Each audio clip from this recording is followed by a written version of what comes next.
Good evening on this very late night from Central Texas.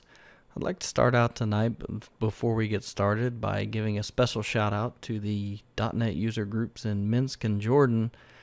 We have .NET user groups from around the world, but these two .NET user groups, we've had a lot of activity in the last couple weeks, and I just want to say thank you and let you all know how much we appreciate you and your feedback and welcome you aboard. We really appreciate each and every member who takes the time to come in, watch these videos, to share their thoughts, give their feedback, and especially to subscribe. So if you wouldn't mind, if you haven't done so already, go ahead and click that subscribe button and support the channel. So we're going to talk tonight about the user search form and the user search control mainly. Now what we call it is we call it the person search control and the user search form. I didn't want to confuse people by naming them so close together, so I kind of named them a little bit different. But the person search control is basically what does all of our work. And the thought here is that you type someone's last name in up here in this text box and we populate this list. Now it does it in a couple of ways.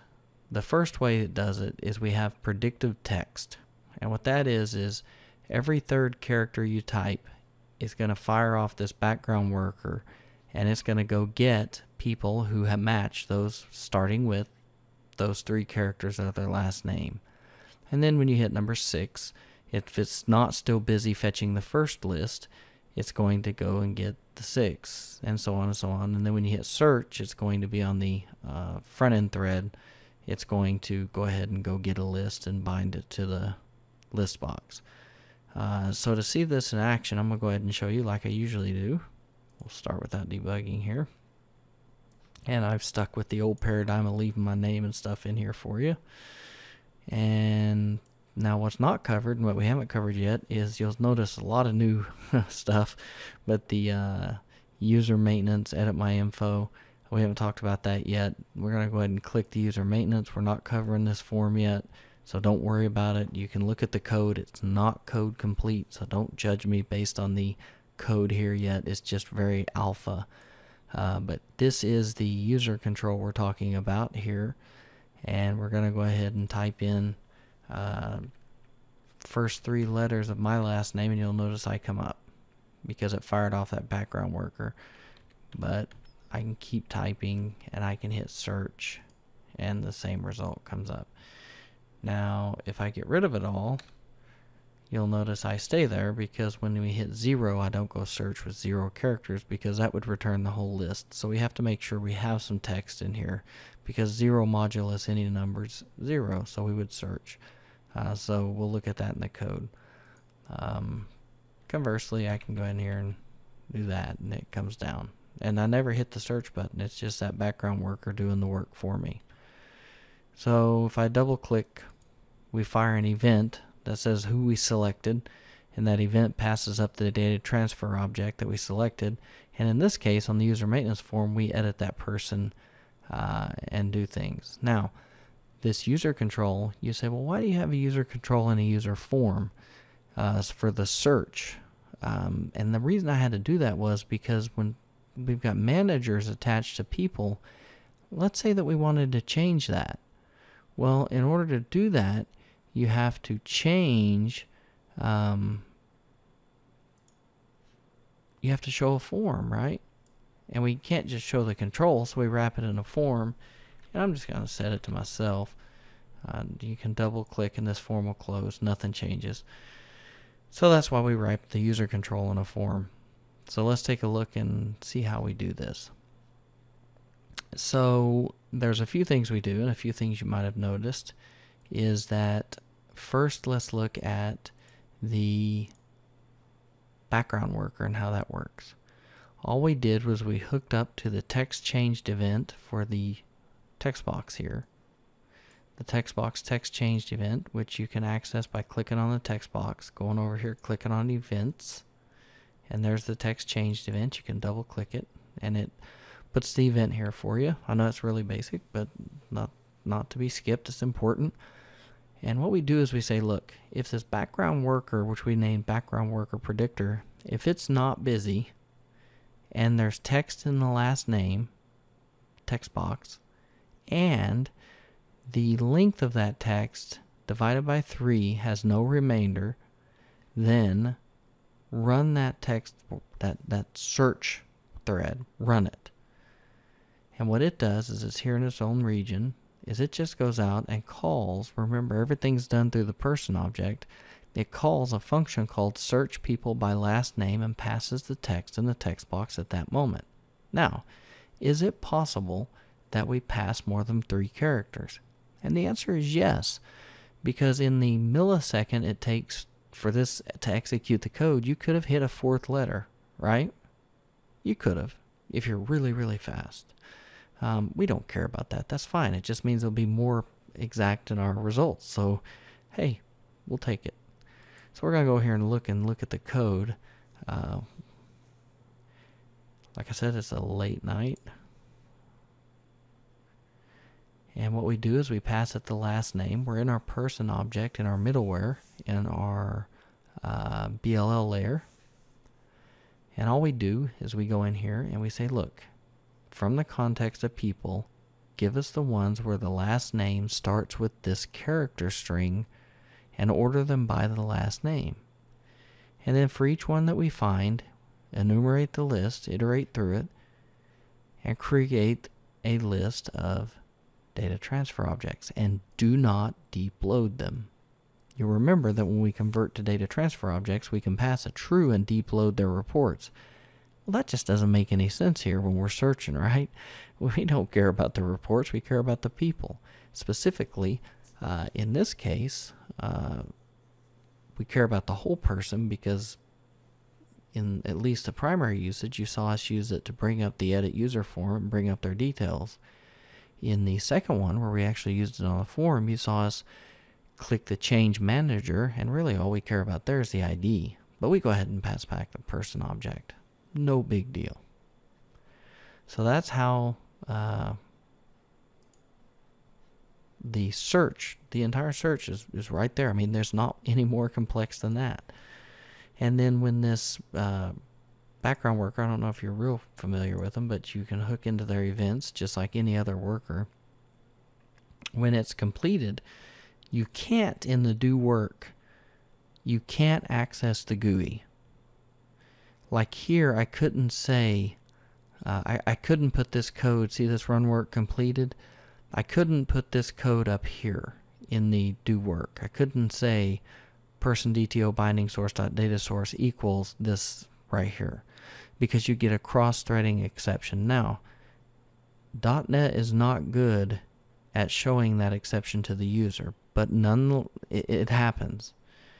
So just what it does is it puts it in the e.result, feeds it back up to the GUI thread, and then in the GUI thread we can check for the exception if one happened through the e.error, and we can check the results through the e.results, which is where we put it here, and we combine to that. And you say, well, Dean, how does that work? e.result says it's an object. But remember, .NET's smart enough to figure out what type of object that is. It knows that that e.result is a list of person DTOs. So it doesn't break our code. So there's no reason to cast it out here. So we combine directly to e.result. Okay? Okay. So now that I beat that to death, let's talk about the events here that we're going to handle. The only thing we care about is when they select a person, right? Who did they select? And if we follow the paradigm we've been following, there's going to be a custom args class that we pass to the form that contains this user control. Well, if you look down here in the bottom, you'll see that I've got a region for it for you, but I tell you to go see the My People control for the definition. And the reason is because we've already defined from the My People control this arg type. So if we defined it here again, which is just an argument that contains a single person selected, let me go to this definition here for you. I can hit F12 and be high speed. Notice that we are now in the My People control, and this person selected event args actually has a person DTO in it that is the selected person. And so we can use this, since it's public, in any one of our controls and anything actually here. So we're using it here, but in order to make it easier for you, I tell you where to go find it. And we pass that up to the consumer, and they can do what they will. We don't care what they do with it. It's beyond the scope of this user control. This user control doesn't care what you do with its results. Okay? So that's the person search control. The select button, if we look at what it doesn't run on a background thread. What it does is it says, look, have you selected someone from that list box? Because with that list box, if we look at it, that list box is bound to this binding source. So whoever you've got clicked is going to set the current. There's a marker in this binding source. Imagine a list of 10 names. Whoever you've selected up here, if it's the third person in the list, then the binding source is going to have a current property, which is the third person, and it's going to know you've selected a third person. So that's an easy way to get at who's selected. And so that's what we do. We say, look, if the current person is not null, then fire the event and send that person up as the one who's selected. Right? And they can do what they will with it. If they've wired into the event, we check that for null. If they haven't, then this user control really doesn't do anything, right? So they need to hook up to that event. And to show you that, this is the user search form. The only thing on it is the user control, right?